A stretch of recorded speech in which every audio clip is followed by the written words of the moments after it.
Welcome back, guys. I'm Phil. That's Sam. Hey guys, what's up? Welcome back. Obviously, we're doing more comedy today. We got George Carlin on the agenda. It's been a while since we've done some George, but we do have a fair amount of him up on the channel. Yes. Very diverse selection from him. Yes. And we're coming to this one. One of our supporters, Mark, put this on our radar. Thanks so much, Mark. Thanks, Mark. And place for my stuff. A little bit shorter clip. We've done some longer ones from George, but I thought I'd come back to one from him. And this seems like earlier in his career, 1986 on the screen here. And he was doing his thing for a long, long time. Long time. He was very successful. I think a lot of people put him up there in one of the greatest, right? Yeah. So. And interestingly enough, we have some discussions around free speech at the moment. And George Carlin was a topic of free speech back in 1972 when he put on his performance of 7 words you can never say on TV. And we did that one. Yes. 7 words. I can't remember the Seven exact, dirty words. 7 dirty words. I think Yeah. that was it. Yeah. That was hilarious. That's one of my favorite ones from him. I think that in Time. Yeah. And anyways, it actually went to the Supreme Court when he did that. I think it caused so much stir that it went to the Supreme Court. So clearly he was influential, and that lasted on to the end of his career. He died in 2008.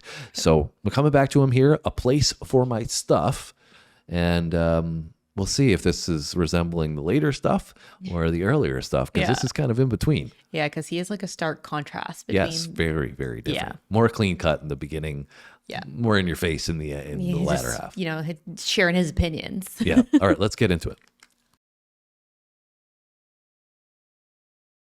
I would have been out here a little bit sooner, but they gave me the wrong dressing room, and I couldn't find any place to put my stuff. And I don't know how you are, but I need a place to put my stuff. So that's what I've been doing back there, just trying to find a place for my stuff. You know how important that is. That's the whole meaning of life, isn't it? Trying to find a place for your stuff. That's all your house is. Your house is just a place for your stuff. If you didn't have so much goddamn stuff, you wouldn't need a house. You could just walk around all the time. That's all your house is. It's a pile of stuff with a cover on it. You see that when you take off in an airplane and you look down and you see everybody's got a little pile of stuff. Everybody's got their own pile of stuff. And when you leave your stuff, you got to lock it up. Wouldn't want somebody to come by and take some of your stuff. They always take the good stuff. They don't bother with that crap you're saving. Ain't nobody interested in your 4th grade arithmetic papers. They're looking for the good stuff. That's all your house is. It's a place to keep your stuff while you go out and get more stuff. Now, sometimes you've got to move. You got to get a bigger house. Why? Too much stuff. You've got to move all your stuff. And maybe put some of your stuff in storage. Now imagine that. There's a whole industry based on keeping an eye on your stuff. Enough about your stuff. Let's talk about other people's stuff. Did you ever notice when you go to somebody else's house, you never quite feel 100% at home? You know why? No room for your stuff. Somebody else's stuff is all over the place. And what awful stuff it is. Where did they get this stuff? And if you have to stay overnight at someone's house, you know, unexpectedly, and they give you a little room to sleep in that they don't use that often, someone died in it 11 years ago, and they haven't moved any of his stuff. Or wherever they give you to sleep, usually right near the bed, there's a dresser, and there's never any room on the dresser for your stuff. Someone else's shit is on the dresser. Have you noticed that their stuff is shit and your shit is stuff?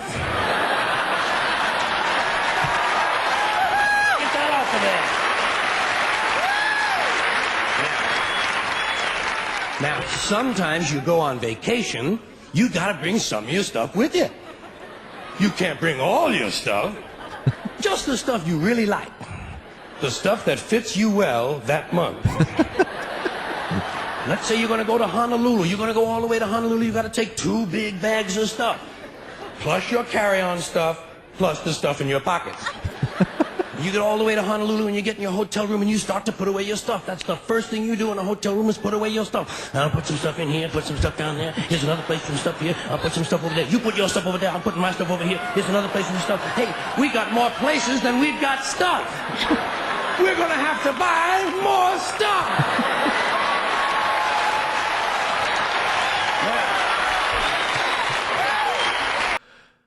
Yeah, this is definitely like his earlier stuff. Yeah. stuff. His earlier stuff. Pun intended there. Yeah, and I think, Sam, you can resonate with this to some degree, can't you? I can, yes. I think in multiple things it's making me think of. She has a lot of stuff, guys. I don't have that much stuff. This is the argument that we constantly have, that she tells me that she doesn't have a lot of stuff. And then I tell her that she does have a lot It of makes me stuff. think of my parents, actually, because my parents have a lot of stuff. And it's so true, that part, right, where you go stay in somebody's house and the spare bedroom. Yeah. There's always stuff in there that belongs to everybody else. And Well, that's the one thing that was also bringing me back to childhood and stuff, because that was it was one of those things we're going to where be saying stuff all the time. I know. For the rest of the night now. it was one of those things where, when you get to a certain age and you don't really want to sleep over at somebody's place anymore because you have to lug all of your stuff there to feel like you have everything that you need. Yep. So you're like, I'd rather just go home and sleep in my own bed and have my own things, Yep. right? Whereas when you're young, you don't really care. You want to go have a slumber party with your friends. But as soon as you hit a certain age, you're like, no, I want to have my stuff. You're more particular, right? Yep.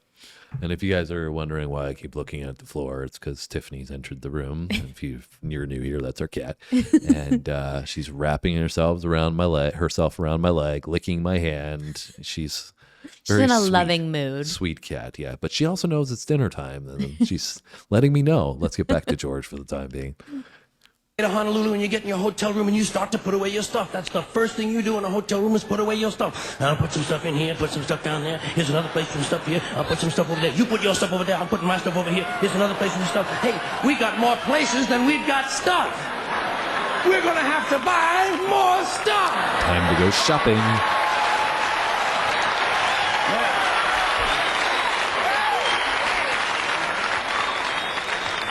And you put all your stuff away, and you know that you're thousands of miles from home, and you don't quite feel at ease, but you know that you must be okay because you do have some of your stuff with you. And you relax in Honolulu on that basis. That's when your friend from Maui calls and says, hey, why don't you come over to Maui for the weekend, spend a couple of nights over here? Oh, shit, no. Now what stuff do you bring? Right, you've got to bring an even smaller version of your stuff. Just enough stuff for a weekend on Maui. And you get over, and you're really spread out now. You've got shit all over the world. You've got stuff at home, stuff in storage, stuff in Honolulu, stuff in Maui, stuff in your pockets. Supply lines are getting longer and harder to maintain. But you get over to your friend's house in Maui and they give you a little place to sleep and there's a little window ledge or some kind of a small shelf and there's not much room on it, but it's okay because you don't have much stuff now. And you put what stuff you do have up there. You put your imported French toenail clippers, your odor readers with the 45-day guarantee, your cinnamon-flavored dental floss, and your Afrin 12-hour decongestant nasal spray. And you know you're a long way from home, you know that you must be okay because you do have your Afrin 12-hour decongestant nasal spray. And you relax in Maui on that basis. That's when your friend says, hey, I think tonight we'll go over the other side of the island and stay at my friend's house overnight. Oh, shit, no. No! What do you bring?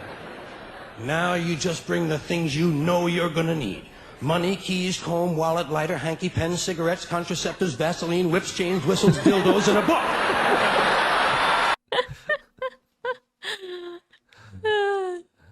Yeah, that was some old time George Carlin there, a place for my stuff. I don't know how you guys have to let us know down below how you travel with your stuff. If you're a light packer, if you got to take everything with you.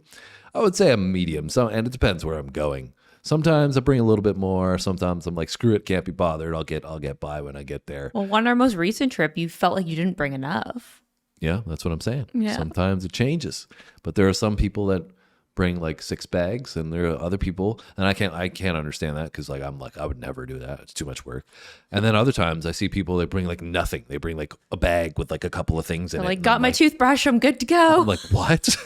You're going away for 2 weeks and that's all you're bringing? I'm always the type of person who's like, well, you don't know what to prepare for. What if it rains? What if it's hot? What if it's colder? What if I want to wear fancier shoes? What if I don't want to wear fancier shoes and I want to wear flat shoes because I'm tired and my feet hurt?